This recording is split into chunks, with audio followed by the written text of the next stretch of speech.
And welcome back to Late Night Lately, the late night show for the website cpluscomedy.com. Like I just said, it's a website. Go there. Welcome back in. Here we are. Do another episode of this program, podcast, whatever. Who cares? I've got a monologue for you. Let's get to the jokes. Andy Burnham was sworn in as the UK's 7th Prime Minister this decade in a ceremony where he gave a speech about how he'd make things much easier for the 8th one. One more, and the 10th one is free. OpenAI said one of their autonomous agents escaped containment, reached the internet, and hacked another company. And that's the least scary thing to happen this week. Elon Musk says Grok will make a more historically accurate version of the Odyssey by the end of the year, but it won't make him a real boy. You heard that right. Elon Musk says Grok will make a more historically accurate version of the Odyssey by the end of the year, but it won't make his children love him. Yeah, that's right. Elon Musk says Grok will make a more historically accurate version of the Odyssey by the end of the year, but it won't make him pull that trigger. Oh, Elon, do it, you puss. Donald Trump loves you. The Cybertruck is selling. You're the first trillionaire. People, everyone loves you. Oh. I'm sorry. Not really. Pete Hegseth was grilled on Capitol Hill, and it wasn't for the Nazi tattoos? And finally, Tyler Perry is building a virtual production facility in his Atlanta studios where he can finally converge sexually with Medea. Hello, Medea. Oh, hello, Tyler. And that's all the jokes I have for you. Let's not pretend I did that 3 times in a row, because I definitely did. Oh my gosh. The first time I had to go get this Nerf gun. And I will place that not on the expensive work laptop, over here on top of a printer where the cat is currently looking. And I will keep that actually over here in my lap because I know she'll hop up there. Welcome back in. It's been a week. I wrote those. So usually I try to write the jokes ahead of time. Do not hop up there. I know you're looking for it. Do not do it. She listened to me too. I usually write the joke. I try to write the jokes ahead of time. I wrote that Andy Burnham joke, I think Monday, and then I wrote nothing else. Oh, and then the AI thing on Tuesday, I wrote the premise and then I wrote the joke, and then I tried, and then all week long I just forgot. And I'm doing yoga, like now an hour ago, because it took me forever to get over here. But I did yoga, and then I knocked out the last 1, 2, 3, 4, 5 jokes, which is great. Because it never, nothing, even though yoga is about flowing, it was not flowing for me today. I did yin yoga. I like to do yin yoga on Fridays. It's basically stretching, more or less. Keeps me nice and tight. All right. Let's talk about what happened this week on. Oh, I am P King. Let's talk about what happened this week on in late night. For the Tonight Show, we had Jimmy Fallon was it Odyssey Week, right?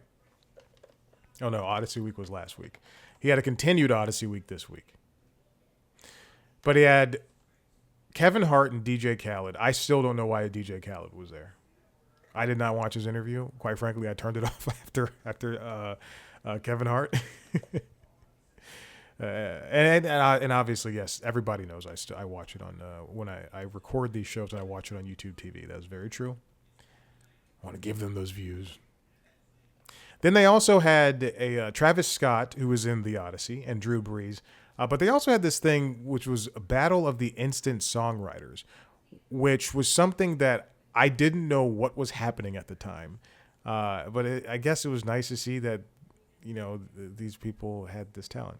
And also something that was really special to me, because I love this musical. Les Mis, they had a performance of the Arena Concert Spectacular.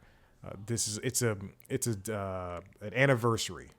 It's an anniversary showcase of, not showcase. It's an anniversary concert of Les Mis. And I wish I was in New York just to go see this. Ugh, but they did. They performed one day more, which was really cool.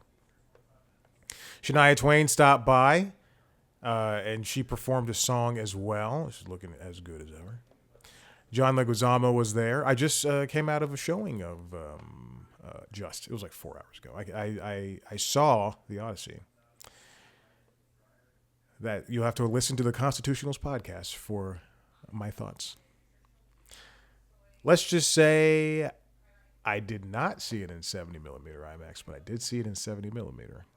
I paid the exact same amount of money as if I drove to the 70 millimeter IMAX in at the Mall of Georgia in Buford. I would have paid the exact same amount of money for a ticket. Anyway, Christopher Nolan, speaking of The Odyssey, was there. And I know people always complain about how Jimmy, is like laughing through his interviews and doesn't really ask any questions or whatever. But this was such a good interview. He knew exactly what he wanted to ask Nolan. And Nolan was a good interviewee and answered questions. And the audience was captivated. I cannot stress this enough. It was a great interview. Cody Rhodes is also there. I like Cody Rhodes. And Pete Lee performed some stand-up. Pete Lee is a lot taller than I thought he was going to be. And then Gracie Abrams, they had a little during the commercial break where she and Fallon talked a little bit. She was on the show last week. On Late Night with Seth Meyers, he had a nice little week going on over there. Oh, also, Fallon is like he's more recently, and I would say like in the last couple of years, has been relying on his writers to play characters, which has worked really well in their favor because in his favor, in the monologue's favor, because they pop up during a monologue and they have some really funny bits that audience is not there for. That audience wants to like clap along to music, clap along to the half beats of music.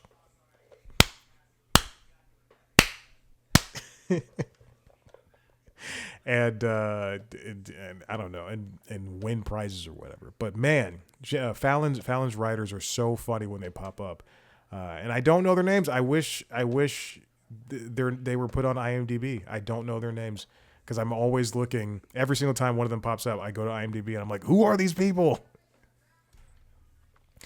Seth had on Marcelo Hernandez and Minka Kelly, who is still looking fantastic. They also did a very funny White House press briefing. Leslie Jones was there. I was going to link this interview, but then Joe Firestone in the same episode was also interviewed, and it was so funny. Joe is so great. Friend of the show of the Constitutionals, Joe Firestone. I spoke to her a couple of years ago. Tracy Ellis Ross was there talking about her new Broadway show. And also looking fantastic.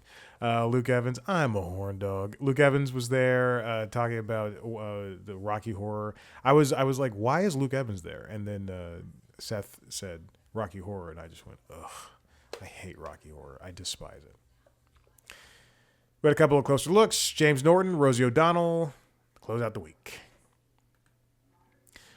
On Jimmy Kimmel Live, Colman Domingo hosted, and this is something I thought about Monday. This is I thought I didn't want this to be a topic, but this is definitely something I thought about bringing up. Look, Jimmy's on vacation. I get it. He has these guest hosts. I get it. They want to draw people to continue to watch the show. They're not going to get just like any comedian to do. I just touched the microphone. The pop filter was coming off. It still looks like it's coming off. Wait, hold on. There we go. They're not going to get any comedian or any person to come and host a show. Don't understand why they got Ike Barinholtz. I like Ike Barinholtz. He's a funny guy. I'm just saying. But when they get these, but at least Ike is funny. When they get these actors who are essentially just presenting on the show, it really throws a wrench in the late night process. The monologues just become statements, like more so, and this is not an insult, but it is a critique. There is, and it is also an insult. but Jimmy and not Fallon, Jimmy Kimmel and Stephen Colbert and Jon Stewart on the Daily Show, or actually all of the Daily Show, there's oftentimes there's just statement and then people clapping, and that happens tenfold when an actor just comes and hosts a guest host the Jimmy Kimmel late night show. So all that annoying stuff I hate about the Daily Show and Stephen Colbert's show and Kimmel show is intensified when it comes to guest hosts. Now, Colman Domingo guest hosted this week. He's an entertaining person. I do like him as an actor. As a late night host, this did not work. I could not make it through the first monologue. I tried again the next night. I could not make it through the second monologue. His first episode was engineered for me to turn off. He sat down with Jacob Elordi and Jafar Jackson. I don't want to see the Michael movie, and I don't give a flying fuck about Jacob Elordi. The next night, he sat down with Diarra from Detroit. Looking as gorgeous as always. Marlon Wayans. I told you, I'm a horn dog. He also sat down with Marlon Wayans. And then this is a band I'd never heard of before. Guitarra que la da Fuente. So there you go. Patrick Ball was there. Arsenio Hall had a nice long interview. And that was it. Arsenio's great. He's just a very funny guy. I understand why he got a show in the 90s. It's amazing. Why he got a late night show. Then Niecy Nash Betts and Carrie Kinney Silver, both co-stars of Colman Domingo. Obviously, with these shows, they're all in relation to whomever is hosting. And then finally on the Daily Show, they turned 30 this week. The show turned 30. Congratulations to the Daily Show. Jon Stewart obviously hosted on Monday. He should have hosted on the 22nd. I don't know. There wasn't we'll get to this in a second.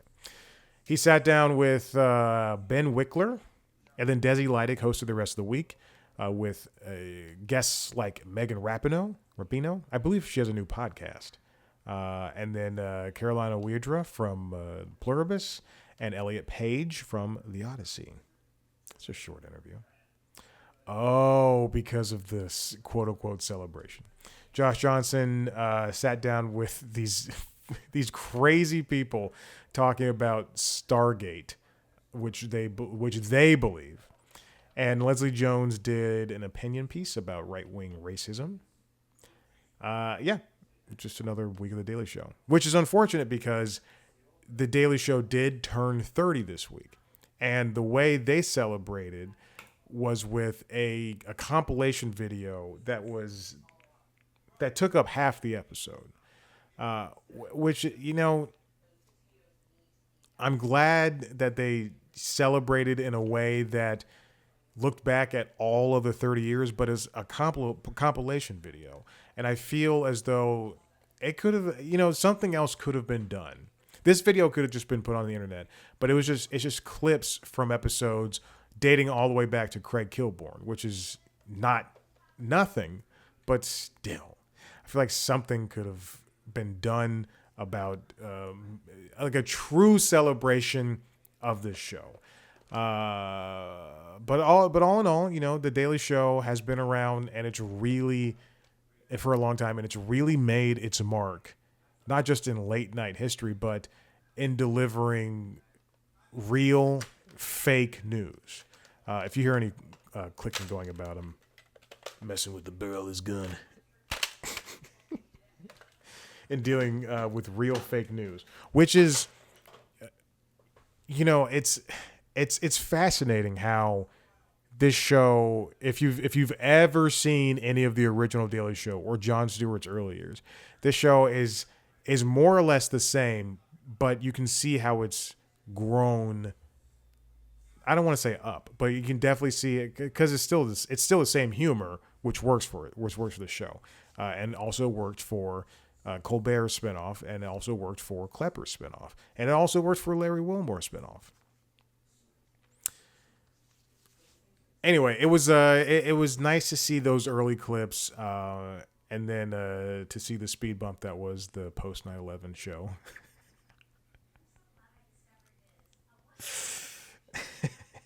Sorry. All right, I do feel bad about that. That was mean. That was mean. The Daily Show is, I would say, Carson's Tonight Show really changed what a late night show was. And then you had somebody like Letterman innovate upon that. And then you had Leno make it easy for everybody to enjoy. And then finally, after Carson, and thanks to Carson, Joan Rivers and Arsenio Hall were able to speak to the people who weren't really being spoken to, in the women and people of color. And Arsenio brought flavor to late night. And then, Conan went with Letterman. He brought, silliness, and was able to make things both fun and funny, and just try different things, and make it all work. And then and what you can see on his you can go to Letterman YouTube channel, and you can see stuff from the daytime show as well as the late night show. And then Conan made everything just grander for like less money, and less availability of huge gigantic stars and views, especially for the first couple of years. And then moving on after that, everybody following had their, like a bunch of late night shows came out of this world of everybody wanting to have a talk show, a bunch of late night styled shows, I would say. And then we ended up with people like Jimmy Fallon and Chelsea Handler and Seth Meyers and Jimmy Kimmel, and Colbert twice, and James Corden, and even Lily Singh, Carson Daly. And I know I'm missing a bunch of people, but it's just fascinating. And Guy Branum, I think about Guy Branum's late night. What's it called? Talk show, the game show. There's so many different flavors and so many different varieties of all these late night shows, and out of all of them, I will probably say the Daily Show stands out, because it takes the view of a news program, and then I hate to say this because it sounds so chintzy, but it skewers it. It skewers the news. One way that they're celebrating is also introducing, this comes from the Hollywood Reporter, Katie Kilkenny wrote it. The Daily Show's first microdrama will feature a sleepy president, billionaires, and a love triangle.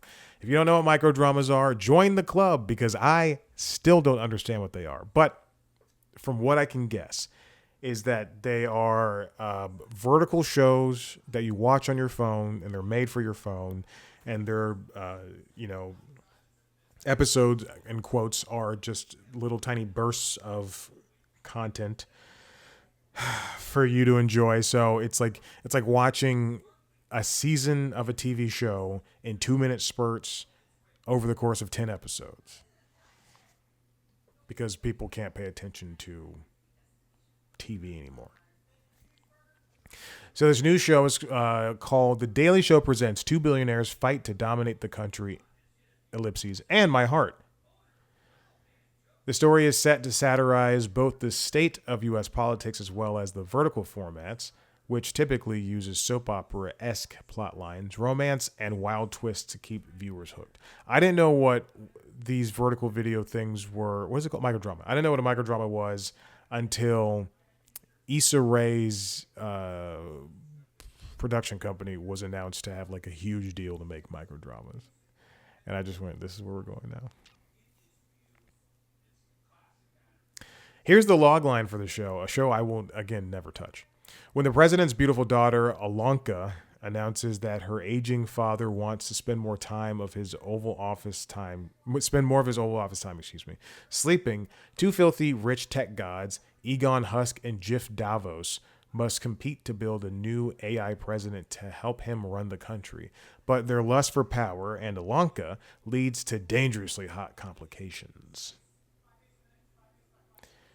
The show has no premiere date yet, and it does not even have a platform, but I can only assume TikTok, YouTube Shorts, and Instagram Reels. I don't know what this what they want out of this. Anyway, verticals are hip, so I guess that people are gonna watch this. You know what's really worked, and this is not a late night show, but the InfoWars that The Onion purchased the InfoWars from Alex Jones, and I think all of the money that they're making, because they're also making InfoWars TV shows. So I think all the money that they're making is going to benefit people impacted by Sandy Hook and other school shootings. Don't quote me on that. I don't know if that's true. Anyway, the InfoWars show that Tim Heidecker is hosting as Alex Jones, it's like a full 40 minutes, and it's done so well that I think it's done too well. I enjoy it. They have like a Tucker Carlson style show on there. Well, no, is it? Who's the guy? I feel like it's a Tucker Carlson style show, but with a Rush Limbaugh style. It might be a Rush Limbaugh style show. Okay, never mind. Who knows? Okay. All right, listen, I'm done. If you like what you heard here, head to the website, cpluscomedy.com, where you can see me talk to famous people. I've got a couple more interviews coming out, so hopefully. We've sent emails, and we've done some corresponding, so hopefully these things actually happen. If you want to see a video version of those interviews under the interviews, go to youtube.com/cpluscomedy. We're going to see a video version of this podcast, as well as the other podcasts. Oh, God, it didn't start. As well as the other podcasts, LinkedIn Logs, the Jobs and Business News podcast, and the Constitutionals, the Entertainment Business News show. Subscribe to those shows wherever your podcasts. So follow us on social media, TikTok, Instagram, YouTube, and Blue Sky at C Plus Comedy, on those platforms at Chad Black White. Thank you so much for listening. We'll see you next time. Bye.